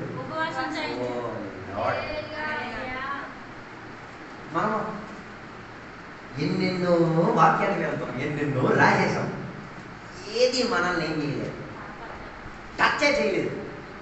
ఈ వాక్యం వినిన తర్వాత లేదు, ఇందులో నాకు ఒక పరిహారంగా 3 రోజులు ఫాస్టింగ్ ఉంటాను, ఈ కట్టు నుంచి నేనేమైతుంటాను. అచ్చే పాస్టర్ గారు బలవంతంగా కుక్కి పెట్టాలి. అమ్మా శుక్ర శని ఆది ఉపవాసం. పాస్టర్ గారు బెక్కింగ్ చేస్తున్నాడు, అడుక్కొంటున్నారు నీ చేత. నీకు స్వయాన ఆ వాక్యం దాకలేదు కాబట్టి ఇంకెవడో అడుక్కోవాల్సిన పరిస్థితి వస్తుంది. అడుక్కోకపోతే నువ్వు చెయ్యవు కదా. పాస్టర్ గారు కూడా ఉపవాసం మానేశారు అనుకో, అసలు జీవితం ఉపవాసం చెయ్యు. నేను ఆ ఉపవాసానికి చెప్పే బై ఫోర్స్ విశ్వాసం, అంటే బలవంతంగా నీ చేత ఏం చేయించడం. అందుకే చచ్చిపోతుంటాడు, బిర్యానీ చూస్తే నీకు అల్లా కొలలం అయిపోతుంటాడు. ఏం కాదు, శరీరం ప్రోత్సహించదు. హలో, ఎవరో నేను ఈ మధ్య 40 రోజులు ఉపవాసం గుడికి కొన్ని సంఘాలు పెడుతున్నారు. మరి వాళ్ళ నిజంగా చేతనం లేదు, వాళ్ళకి తెలియాలి. అది ఎవరో సేవకుడు చెప్పడం వలన లేదు, నేను ఈ వాక్యం విన్నందుకు. ఈరోజు నేను రాహాబు గురించి విన్నాను. ఆ వాక్యం నన్ను వృత్తిలో నాకు మార్పు రావాలి, ఈ విషయంలో నాకు విడుదల కలిగి ఒక 3 రోజులు నేనేం చేస్తాను. అదే నినవే పట్టణస్తుల దగ్గర నుంచి నేర్చుకుని ఒక్క సందేశం వారి పశువులను కూడా ఏం చేసుకోగలిగింది. పాపం మూగ ప్రాణులు, పశువులు ఏం చేశాయి? వాటికి 3 రోజులు తిండి పెట్టకుండా ఉంచుకోగలిగితే వారి విశ్వాసానికి ఉన్న తీవ్రతను గొప్పగా ఆలోచించాడు. మనం ఉపవాసం చేసేస్తాం, దానికి మన పశువులతో ఏం చేయం. సో నినవే పట్టణస్తులు వాళ్ళకన్నా హీన స్థాయిలో మనం ఉన్నాం. యోన యొక్క ఒకే ఒక సందేశం ఏమండి? ఉగ్రత రాబోచున్నది, నాశనం రాబోచున్నది. దేవుడి పట్టణాన్ని దేవుడు చూశాడు. ఎక్కడ దేవుడు ఏం చేస్తారు? ఉన్న ప్రజలను ఉన్మూలపరిచి తీర్చారు. అందుకే దేవుని తట్టు తిరగండి, దేవుని వాక్యం పడట్టు తిరగండి, దేవునితో నాలుగు తిరిగి రండి అని చెప్పేసరికి రాజు దగ్గర నుంచి మొదలెట్టుకొని ఒకసారి ఆలోచించండి. నువ్వు ఫాస్టింగ్ ఉంటున్నావు, నీ కుటుంబంలో ఉన్న పిల్లల చేత చూపించగలవా? హలో, నేను ఒకరోజు ఉపవాసం చేసిన సందర్భంలో అబ్బి వచ్చి నా విశ్వాసాన్ని బ్లాక్ చేసింది. నా ఉపవాసం కూడా మేము అందరం తినేక నువ్వు ఒక్కడగా ఏం చెప్పు, నువ్వు ఒక్కడ మేము మాత్రం తినేక నువ్వు ఒక్కడగా తినకుండా అక్కడ కూర్చోతున్నావు, ఇదేం పద్ధతిగా లేదు. ఆమె ఒక్క మాటకి నేను అర సాయంత్రం పూజ చేశాను. ఎందుకు? ఆమె చెప్పింది ఫ్యాక్టే కదా. నేను ఆమె కూడా చెప్పాలి, నువ్వు కూడా ఫాస్టింగ్ ఉంది. తర్వాత నేను నాకు తిన్నాను, నువ్వు ఉంటే నేను కూడా ఉంటాను. ఆమె చేయడానికి ఏం వచ్చింది? మనసు వచ్చింది. బలవంతంగా చేయడం, ఇష్టపూర్వకంగా చేయడంలో తేడా ఉంది. అందుకే మన పిల్లలు అందరూ కూడా మనం చేస్తాం. మన పిల్లలు, మీరు మీ పిల్లలు కూడా చర్చికి తీసేది బై ఫోర్స్ అయ్యి, సొంత ఇష్టంతో కాదు అవి తీసుకొచ్చింది. They are forcefully brought and kept in a church. బలవంతంగా తీసుకొచ్చి 4 గోడల మధ్య కూర్చొని ఒక బైబిల్ చేతికి ఇచ్చేసి ఆడ కూకోబెట్టాము. ఆ 2.5 గంటలు కవర్ చేయడానికి ఆడ ఎలా పిచ్చుకోలేకపోతాడు, సతమతమైపోతాడు. అదే ఆడికి ఫోన్ ఇచ్చేవాడికి ఏ ప్రాబ్లం ఉండదు. ఆ 2.5 గంటల ఆరాధన కూర్చున్నాడు, ఏమైపోతున్నాడు అని చూసి మీరు నేర్చుకోండి ఎందుకంటే అలాగ అవుతున్నాడు. కారణం ఏంటిది? అలా పని బలవంతంగా ఆమె గుడేస్తారన్నా, నాన్న గుడేస్తారని, లేదా అన్నం పేపర్ అన్న భయంతోనే. అందుకే చర్చిల్లో మీరు చూడండి, పిల్లలు కూర్చున్న విధానం మీరు చూడండి, చూడటమే మీకు అర్థమైపోతుంది. బలవంతంగా వచ్చి దానికి అర్థం మన పిల్లలకు బలవంతంగా మనం పని చేయిస్తున్నాం, ఇష్టపూర్వకంగా. ఉన్నారని తెలిసి ఓకే, భవిష్యత్ కాలంలో వాడు మారడాన్ని నేను చెప్పట్లేదు, కానీ ఇప్పుడు ఆడుకున్న సిచ్యువేషన్ అది ఏంటిది? By force. సాక్ష్యం చెప్పరా నడిచేది బలవంతం చెప్పారు, ఆడికి ఇష్టం ఉండదు. లెగిచి నిలబడి పాట పాడి సాక్ష్యం మీరు ఆయన లోపల ఉన్నాడు, బయట రాచబడరు. నీకు ఇష్టం ఉండరా? నిజంగా నాకు అసలు ఇష్టం, నాకు కూడుకుని వెళ్ళిపోతే మంచిది. కానీ నిన్నవే పట్టణస్తులు చూడండి, బై ఫోర్స్ కాదు, ఇష్టపూర్వకంగా వాళ్ళు చెప్పారు. తెచ్చి లేకపోద్దు కానీ చేసే తీరు. నేను చెప్పి రావడానుకున్న ఉద్దేశం, మనలో కూడా ఈ ఆత్మిక స్వభావం రావాలి. అన్ని పనిని ఏం చేయాలి? ఇష్టపూర్వకంగా చేయడానికి ఉన్న మనసు కలిగి ఉండి తీరాలి. అలా ననివే పట్టణస్తులు దేవుని యొక్క ఉగ్రతలోని చేంజ్ చేసుకోగలిగారు, తప్పుకోగలిగి తీరారు. దేవుడు వారిని విడుదలిచ్చే చర్య వారు అనుభవించుకోగలిగి తీరారు. దాని అర్థం నేను చెప్పి రావడానికున్న ఉద్దేశం ఇదే. సంఘబిడ్డలారా, నినవే పట్టణస్తుల దగ్గర నుంచి మనం నేర్చుకు తీరాలి. పశ్చాత్తాపం అంటే ఏంటి? దేవుని దగ్గర చెప్పిన సందేశానికి లోబడేది ఏంటిదో మనం ఎవరి దగ్గర నుంచి నేర్చుకోవాలి? నినవే పట్టణస్తుల దగ్గర నుంచి. అందుకే కొందరు చెప్పేది బోర్డు వాక్యాలు వినదు, ఏ వాక్యం మనకి టచ్ అయ్యేది ఏది లేదు. ఇది ఆయనకి తగిలింది, ఈయనకి తగిలింది, ఆయనకి తగిలింది. అరే బాబు, ఎవరికో తగిలింది కదా, మీకు తగిలిందా లేదా? అదే బైబిల్ చెప్తున్నా కూడా, దేవుని యొక్క వాక్యం ముట్టిగా పని చేయకుండా రాదు, పని చేసే వస్తుంది. ఎంత డిలే అవుతున్నదో అన్నది మ్యాటర్. ఎన్ని సంవత్సరాలు పడుతున్నదో అది విషయం. త్వరగా ఈ తీరేంతటిగా సిద్ధం కలిగి ఉంటే త్వరగా దేవుని యొక్క వాక్యం పనిచేసుకొని వస్తుంది. అందుకే నినవే పట్టణస్తులాగా దేవుని యొక్క వాక్యానికి విధేయత చెంది తీరాలి, దేవుని యొక్క సందేశానికి విధేయత చెంది తీరేంతటిగా మారి తీరాలి. అలాగే తీరితే దేవుడు గొప్ప కార్యం చేయగలుగుతుంది. ఇందులో ఒక గొప్ప మాట ఉన్నది. ఆ పట్టణానికి సందేశాన్ని అందించడానికి వెళ్ళిన పాస్టర్ గారు ఇంకా ఉన్న విశ్వాసి కానీ గవర్నమెంట్ ఆయన కూడా దేవుడు ఎంత ఫోర్స్గా పంపించారు. దేవుడు ఆయనకి చెప్పారు, నువ్వు ఎక్కడికి వెళ్ళు, నినవే పట్టణానికి వెళ్ళు అని చెప్పినప్పుడు వీడు ఎక్కడికి బయలుదేరాడు? సర్సీస్కి బయలుదేరాడు, వాడు ఎక్కాడు, సూపర్గా ఎక్కాడు. అంటే వీడికి కూడా ఏమి ఇష్టం లేదు, మనలాగే పెద్ద తేడా ఏం లేదు. ఆ అధ్యాయంలో నినవే పట్టణస్తులు పశ్చాత్తాపడ్డారు, కానీ యోనా పశ్చాత్తాపం పడినట్టుగా మనకి ఎక్కడ కనబడలేదు. చేసిన కోపలకి దేవుని మీద అరిగిపోయాడు, దేవుని మీద కోపం అయిపోయాడు, దేవునికి వ్యతిరేకంగా పనులు అన్నీ చేశాడు. కానీ తన మనసు ఏం కాలే, నినవే పట్టణస్తులుగా ఏకం కాలే. సందేశం చెప్పారు, విడిపించారు. దట్ మీన్స్ నువ్వు మారకపోయినా నీ సందేశం కొందరిని మారుతుంది, నిన్ను మారుతుందో లేదో నువ్వు చూసుకోవాలి. నువ్వు పాడిన పాటలు వేరే వాళ్ళకి మార్చేస్తుంది, కానీ నిన్ను మారుతుందో లేదో నువ్వు ఊహించుకు తీరాలి. నువ్వు పలికే అన్ని భాష వేరే ఒకరికి మారుతుంది, కానీ నిన్ను మారుతుందో లేదో మారుతుంది. నీవు చెప్పిన సందేశాలు ఇతరులకు మారుతుంది, నిన్ను మారుతుందో లేదు. నువ్వు దేవుని కొరకు జీవించిన విధానం ఇతరులకు మార్చుతుంది, నిన్ను మారుస్తున్నాగా లేదా? నినవే పట్టణస్తులాగా ఒక్కసారి వివేచించండి. మార్చలేకపోతే నినవే పట్టణస్తుల కన్నా హీనంగా మన జీవితం ఉన్నది. తర్వాత మొదటి రాజుల గ్రంథం 17వ అధ్యాయంలో సరాఫాతులో ఉన్న విధవరాలు గురించి చెప్పుచున్నట్టుగా మనకు కనబడుతున్నది. సరాఫాతులో ఉన్న విధవరాలకు కూడా ఏముంది? ప్రత్యేకత ఉంది. ఆమెను కూడా దేవుడు ఏం చేస్తున్నారు? దేవుని యొక్క పని నిమిత్తం ఉపయోగించుకు తీరారు. అందుకే మొదటి రాజుల గ్రంథంలో చదవగలిగింది. దేవుని యొక్క దాసు ఏలియా గారు దేవుని యొక్క సందేశం ద్వారా కెరీతువాకు దగ్గర ఉండమని చెప్పినప్పుడు, దేవుడు కెరీతువాకు దగ్గర ఉండేటప్పుడు ఆయన ఏమిచ్చేవారు? ఆహారాన్ని పెట్టి, ఎవరి చేత? కాకి చేత ఆహారాన్ని పెట్టించి అక్కడ ఉన్న నీళ్లు తాగించి సుఖంగా బతికినిచ్చే చర్యలో దేవుడు ఒకరోజు అకస్మాత్తుగా ఎవరితో మాట్లాడారు? ఏలియాతో మాట్లాడి చెప్పారు, అమ్మా తమ్ముడు, సహోదరుడు, అలుగు, నీ కొరకు నేను ఒక విధవరాలను సిద్ధపరచుకు తీరాను. లెర్న్ ఫ్రమ్ దిస్ విధవరాలు. ఈ విధవరాల దగ్గర నుంచి నేర్చుకు తీరాలి. ఈ కాలంలో 95% విధవరాలు, సంఘం లోపల ఉన్న విధవరాలు కరుణతో బతికేస్తారు. చెప్పడంలో దుఃఖకరమే. ఎవరి కరుణతో? సంఘం యొక్క కరుణతో బతికేస్తారు. అందుకే కదా దానికి ఒక ప్యానల్ కూడా ఉన్నది, విధవరాలకు ఉన్న ఫండ్. రేపు అవమానం అవ్వాలి, అదేం ద్వారా బతుకుతున్నారు, వాళ్ళ జాలి మీద బతుకుతున్నారు. ఈయన చూడండి, ఆ కాలం ఎలాంటి కాలం? కరువు కాలం. ఎవడి తిండికి వాడు చూసుకునే పద్ధతిలో ఈమె ఏం చేసి తీరింది, దేవుని యొక్క మాటకు లోబడింది. ఓ లార్డ్, ఉన్నప్పుడు అందరు భర్తలు మేము ఇచ్చేస్తారు, లేనప్పుడు ఇచ్చుకో. లేనప్పుడు ఒకటికి ఇంట్లో ఏంటి అన్నం అన్ని భాషలన్నీ ఎట్టేది పోయింది కనబట్టలేదు. అదే ఉన్నప్పుడు బొట్టలు తెచ్చిచ్చేస్తారు దేవుని. అదో లేనప్పుడు రేపటికి మనకు ఆహారం లేదు, నేటితో నీ ఆహారం అయిపోతుంది. అప్పుడు ఒక పాస్టర్ గారు వస్తాయి, ఎవరికి ఇస్తారు? ఆలోచించి జరాఫాత్ విధానాల దగ్గర నుంచి ఆలోచించలేదు. కాలం కరువు కాలం, ఎవరు తిండి ఎవరికి ఏం చేయరు, పెట్టే ఒక స్థాయి లేదు. కానీ దేవుని యొక్క మాటకి విధానం చెందింది కాబట్టి విధవరాలు ఏం చేసి తీరింది, సేవకుడికి కూడా ఏం చేసుకోగలిగింది, ఆహారాన్ని పెట్టుకోగలిగింది. అందుకే కదా చాలా మంది దేవుని బట్టి ఈ సిద్ధాంతం ఇష్టం లేదు. అందుకే మనం ఇచ్చేవన్నీ కూడా మన సమృద్ధిలో మనం ఇస్తున్నాం.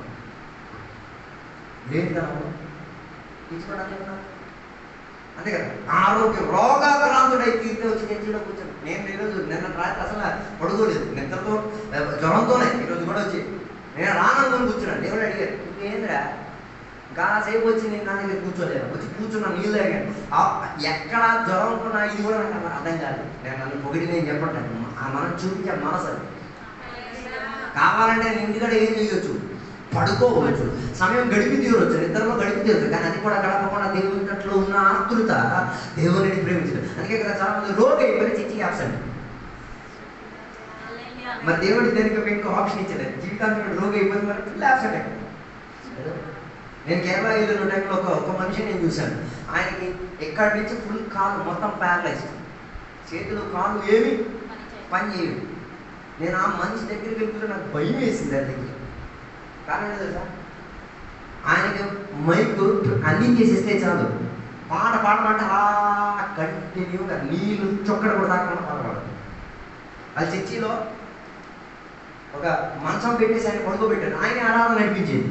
ఆ పడుకొని ఆయన ఏం చేసేది, ఆరాధన చేసేది. ఆయన ఆరాధన చూసి ఇలా రోగగ్రస్తులైన చాలా మంది చర్చిలో, నేను ఆ చర్చికి వెళ్ళి నాకు భయం వేసింది.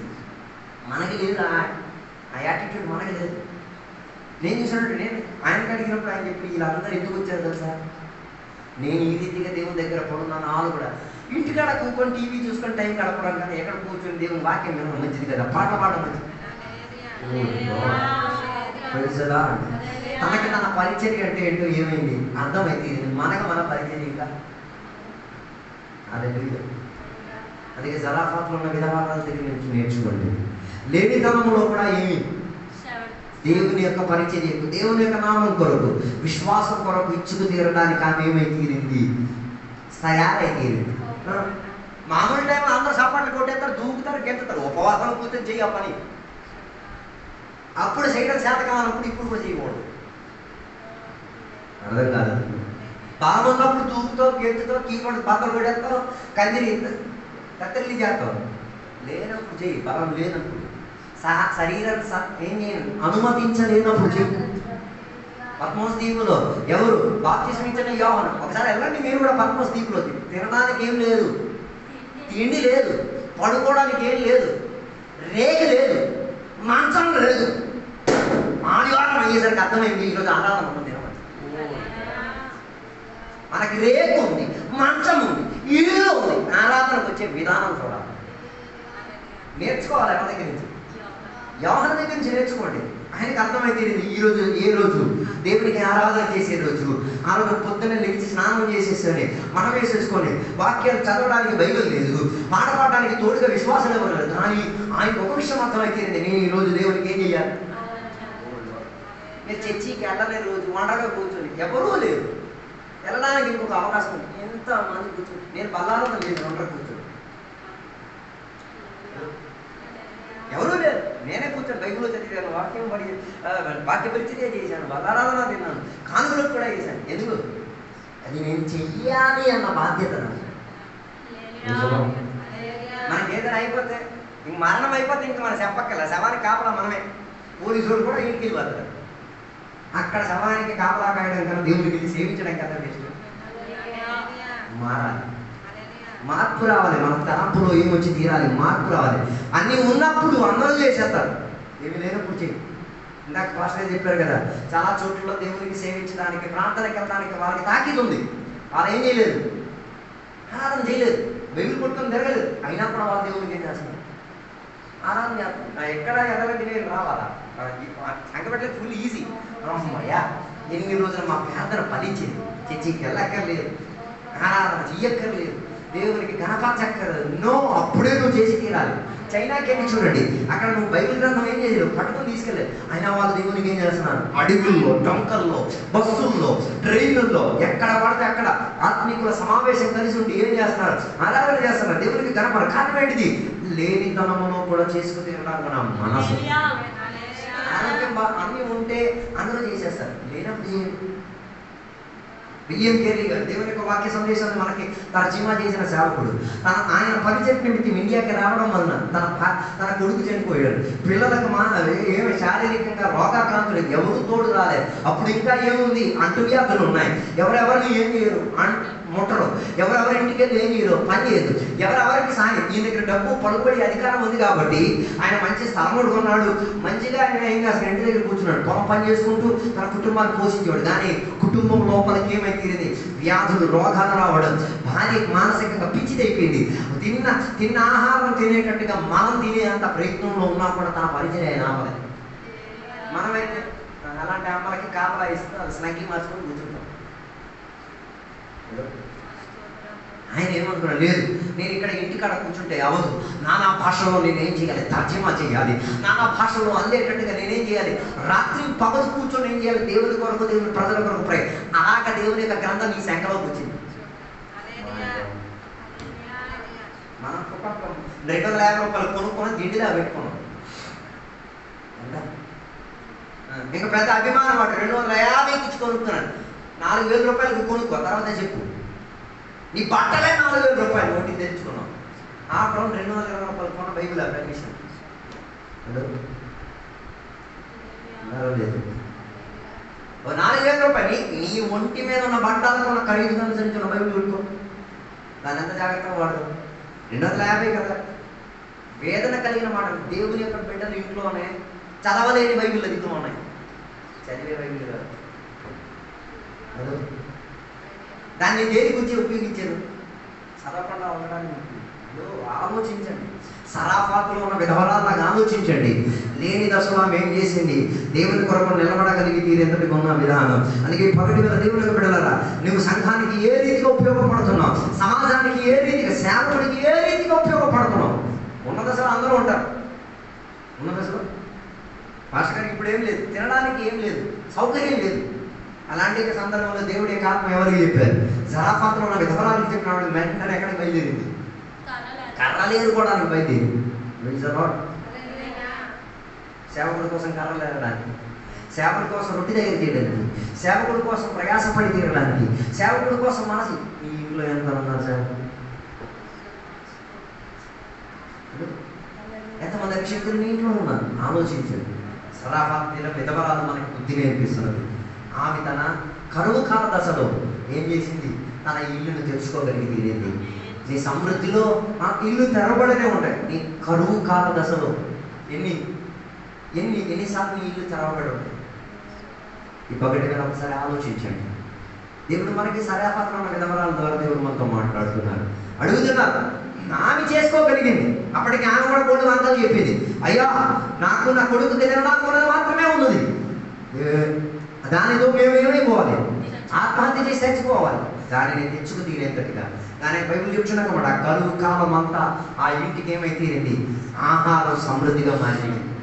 ఈరోజు నేను నీకు ఒక ప్రశ్నకు ఈరోజు కోరిక నేను ముగించాలనుకోవచ్చు. నీ ఇల్లు నీ ఇంట్లో ఉన్న సమృద్ధికి ఎవరు కారణాకారు? నువ్వు చేసే వృత్తి, నువ్వు సంపాదించే సంపాదన, లేక నీతిమంతులకు దేవుని భక్తులకు పరిచర్య చేసిన దాని వల్ల నువ్వు తినేది? ఒకసారి పరిశోధించుకో. సరాబాదులో విధవరాల అభిమానంతో చెప్పొచ్చు, ఈ కరువు కాల దశలో నేను దేవుని సేవకుడుకు సేవించి నేను ఏం చేసుకున్నా, నా కుటుంబాన్ని పోషించుకు తీరింది, నా కుటుంబాన్ని నిలబెట్టుకు తీరింది. అలా ఆమె ఏం చేసింది? మంచి సాక్ష్యాన్ని వహించుకోగలిగి తీరింది. అందుకే ఈ ఉపవాస ప్రార్థన కూడికలో ఒకసారి పరిశోధించండి. నువ్వు సంఘానికి పనికొచ్చేవాడివా? సేవకుడికి పనికొచ్చేవాడివా? సేవా పరిచర్యకి పనికొచ్చేదానివా? నేను ముగ్గురు గురించి దేవుని యొక్క వాక్య సందేశంలో నుంచి మాట్లాడాను. దేవుడు రాహాబు గురించి దేవుడు మీతో మాట్లాడారు. సరాఫాతులో విధవరాల గురించి మాట్లాడారు. నినవే పట్టణస్థుల గురించి మాట్లాడారు. రూతు గురించి మాట్లాడారు. వారందరూ కూడా దేవునికి, సేవకులకి, సమాజానికి, ఆత్మీయతకు పనికొచ్చిన వారుగా నిలకడతాం కలిగారు. నీ పరిస్థితి ఏంటో ఈరోజు ఒక్కసారి ఉపవాస కూడికలో పరిశోధించుకోండి. దేవునికి అడగండి, దేవా నా జీవిత స్థితిగతులను ఒకసారి పరిశోధిస్తున్నాను. ఎక్కడైనా మార్చుకోగలిగడానికి ఉన్న అవకాశం ఉంటే మార్చుకోగలిగి తీరే ప్రయాణంలో నేను ముందుకు కొనసాగుతానని ఈ పగటి వేళ దేవునికి సన్నిధిలో సమర్పించుకున్నాం, ప్రార్థన చేసుకున్నాం. పరిశుద్ధ మహోన్నత దేవానికి వందనాలు. ఈ పగటి వేళ నీ వాక్య సందేశంలో నుంచి రూతు గురించి, రాహాబు గురించి, నినవే పట్టణస్థుల గురించి, సరాఫాతులో ఉన్న విధవరాల గురించి, నలుగురి గురించి నేర్చుకు తీరడానికి భాగ్యాన్ని మాకు దయచేసినందుకు స్తోత్రం. వారు దేవుని యొక్క సంఘానికి పనికొచ్చారు.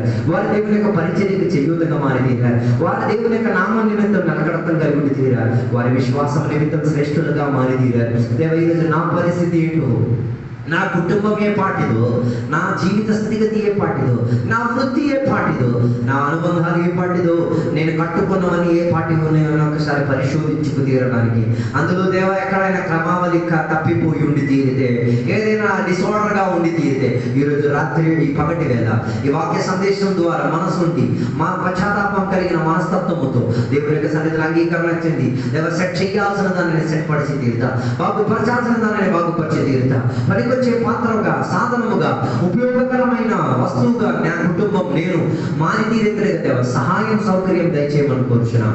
ఇంతసేపు అనేక విషయాల కొరకు ప్రార్థన చేయుటకు, అనేక విషయాల కొరకు విజ్ఞాపన చేయుటకు, అనేక విషయాల కొరకు దేవుని సన్నిధిలో మధ్యవర్తిని వహించుకు తీరటకు కృపావాత్సల్యం దయచేసినందుకు దేవానికి స్తోత్రం. దీవెనలతో నింపినందుకు దేవానికి స్తోత్రం. సహాయం దయచేసినందుకు స్తోత్రం.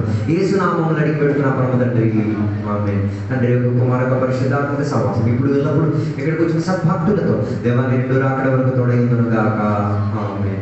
యేసు రక్తమే జయం, యేసు వాక్యమే జయం, యేసు నామమున సంపూర్ణంగా విజయం కలుగును గాక. ఆమేన్. దేవుడి మీద దీవించును గాక.